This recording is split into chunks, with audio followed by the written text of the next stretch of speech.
আসসালামু আলাইকুম দর্শক, দেখেন এই একটা সার্কিট, এটা হচ্ছে সাইন ওয়েভ সার্কিট। তো আসলে মানুষ আইপিএস ব্যবহার করে, কিন্তু যদি যত্ন না থাকে তাহলে কি একটা অবস্থা হয়। দেখেন এখানে আইপিএস এর, এখানে দেখেন কি অবস্থা, ফাঙ্গাস ধরে গেছে।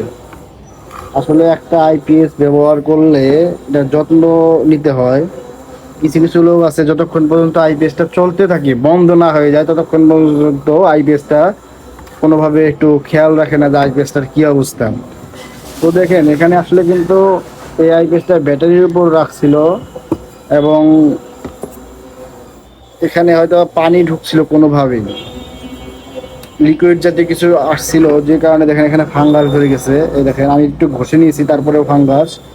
তো আসলে একটা আইপিএস চালাইলে একটু আইপিএস এর যত্ন নিতে হয়, তা না হলে আসলে আইপিএসটা বেশি দিন যে ব্যাক চলবে, সার্ভিস দিবে, এমনটা আশা করা আসলেই বোকামির মতো একটা ব্যাপার।